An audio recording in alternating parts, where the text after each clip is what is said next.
Padre Metodio è molto tempo che manca da Ponzano ed oggi abbiamo colto al volo questa occasione. La prima domanda che sorge spontanea, per chi ovviamente in questi ultimi tempi non ha avuto la fortuna di incontrarla, di conoscerla. Per Padre Metodio, chi è Padre Metodio? Padre Metodio è un ragazzo africano, nato nel villaggio africano, proprio nel villaggio, proprio alla frontiera con Uganda, e ha vissuto là e ha fatto la filosofia là, la scuola elementare, secondaria, e anche quando volevo fare prete la filosofia là. E dopo che ho finito la filosofia, avevo quasi 20 anni, sono venuto in Italia, a Roma, a studiare la teologia per 4 anni. E per fortuna in questi 4 anni, dal 1970, ho avuto questo contatto con Paderno. Così sono venuto giovane, correndo, non potevo fare niente, però ero accolto bene da Don Marco Girardi. E così mi trovavo con questi che adesso hanno capelli bianchi, erano tutti ragazzini allora. Stavamo correndo insieme qua. Così mi sono cresciuto qui a Palermo. Così quando ero a Roma per le vacanze venivo qui per 2 o 3 mesi e correvo a lunghe strade di Paderno e anche un po' di Merengo, avevo anche degli amici in Merengo e Ponzano, però piuttosto a Paderno. Questo è Metodio, adesso mi chiamano Padre Metodio, qualunque che sia, sono diventato così.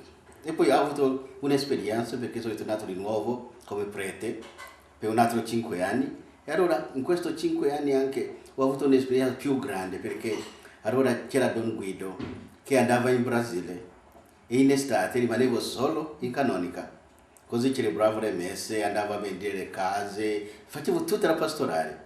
Così tutti mi hanno conosciuto come Padre Metodio. E anche adesso sono vescovo, però ancora mi chiamano Padre Metodio e mi gradisce così. Mi gradisce così di essere chiamato Padre Metodio. E allora questi ragazzi con cui abbiamo cresciuto, sono cresciuti adesso, come Massolini è diventato anche sindaco, e gli altri, così sono grandi adesso e così mi conoscono.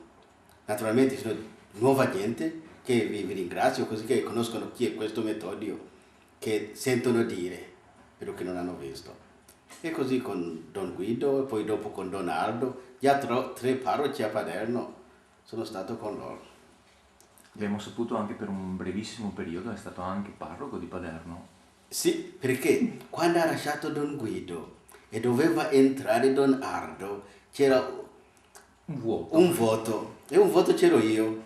Così l'ho gestito, ho fatto anche decisioni là in parrocchia e era bello perché infatti a volte scherzo con Donaldo che sono io che ti ho dato la parrocchia perché non hai trovato nessuno, hai trovato me e io che ti ho dato, sì, però, perché lui ancora insegnava nel liceo, allora non poteva venire. Allora ero io qui e Don Guido era già partito.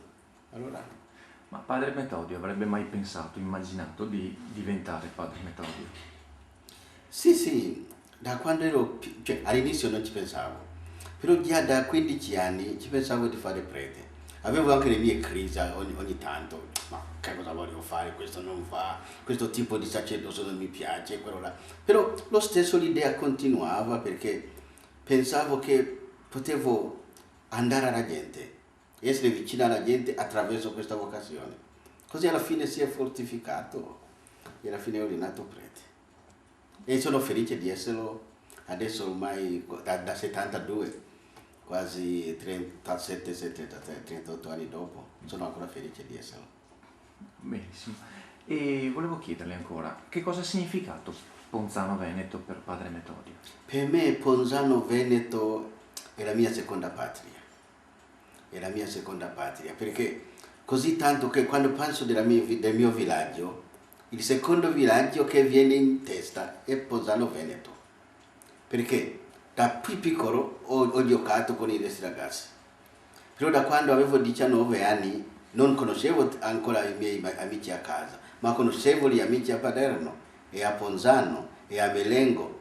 Così giocavo con questi, correvamo con bicicletta, andavamo fino a Venezia in bicicletta e tutto quello là. Così mi sono cresciuto qua, in quello anno di formazione. Così per me Ponzano Veneto è diventata la seconda città. Così anche in questi anni, per esempio, quando vengo in Europa, a volte ho una conferenza in Germania, in Svizzera, in Belgio, faccio sicuro che faccio una tappa a Ponzano, una tappa a Ponzano, perché allora mi sento proprio collegato. Se mi manco parecchi anni, mi manca qualche cosa. Come vado dal mio villaggio, voglio anche venire a Ponzano. Oh. E dunque, Padre Metodio e il suo paese, la Tanzania. Sì. E qual è la realtà? La realtà non è brutta, abbiamo dei problemi, però siamo fortunati di parecchie cose. Abbiamo la pace, così la gente è unita, anche se siamo diverse tribù, circa 125 diverse tribù, abbiamo anche diverse religioni, cristiani, musulmani e anche tradizionali, però lo stesso abbiamo formato un paese. Eravamo fortunati di avere un presidente saggio, si chiamava Nyerere, che ci ha messo proprio insieme. E siamo fortunati anche di avere una lingua sola. Ogni tribù ha una sua lingua, però abbiamo una lingua che ci riunisce, Swahili. E con Swahili tutti parliamo quella stessa lingua. Così ci sente insieme. Così che quando vengo qua e trovo uno da Tanzania, non domando da dove viene, tanzaniano, cominciamo a parlare. Possiamo andare per mesi e mesi senza sapere di quale tribù appartiene, perché non viene più in testa. Questo è un vantaggio. Naturalmente ancora stiamo con progresso economico, siamo ancora un po' indietro, dobbiamo proprio lavorare tanto, però si va. Diciamo il paese a misura d'uomo ancora. Sì, il paese a misura d'uomo, benissimo. Non è stato, diciamo, soverchiato dalle macchine, dalla tecnologia, dal No. Anche se tutto sta entrando adesso, internet e tutto, praticamente nelle città questo è il problema. I ragazzi cominciano a correre in città pensando di avere una vita migliore, però non c'è. Vanno in città, non c'è lavoro, allora girano per le città. Questa è una cosa che un po' preoccupa. Ecco, è una domanda proprio a questo riguardo. Parlando di uomo, appunto, qual è il futuro secondo lei per l'uomo? Per me il futuro dell'uomo è se lui riesce a rispettare la sua umanità. Che cos'è l'umanità? L'umanità è il rispetto di se stesso e il rispetto degli altri. Amare se stesso e ami gli altri come tu ami se stesso. Prima devi amare se stesso, cioè essere sicuro di se stesso. Vedere che ti ami se stesso in quanto tu puoi contribuire al mondo e al progresso degli altri.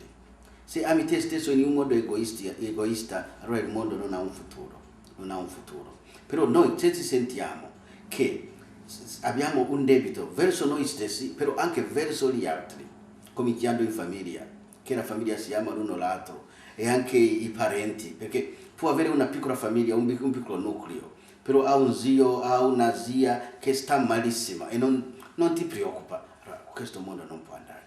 Però se riusciamo a creare un mondo unito, l'uno ama l'altro, l'uno preoccupa dell'altro, allora penso che possiamo avere un mondo migliore. E però c'è ancora la speranza che possiamo farcene. Ci sono delle difficoltà, però possiamo farcene, perché ci sono tanta gente di buona volontà e non ci vuole tanta, ci vuole parecchi gente di buona volontà che sono decisi di fare il bene, di andare avanti e ce la faremo.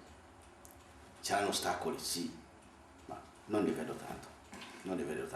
E anche perché il mondo, per esempio, sentiamo tante notizie sull'Afghanistan, su Iraq. Questa fa notizia perché non è normale. Non piacciamo di avere un Afghanistan, non vogliamo avere un Iraq. Questa è la ragione perché fa notizia, perché a noi non piace. Una cosa normale non fa notizia. Vuol dire che se abbiamo queste piccole notizie, vuol dire che ci sono tante altre cose che vanno bene. E credo che avremo ancora di più. E la gente saremo un popolo solo, sotto un solo Dio, e saremo tutti fratelli.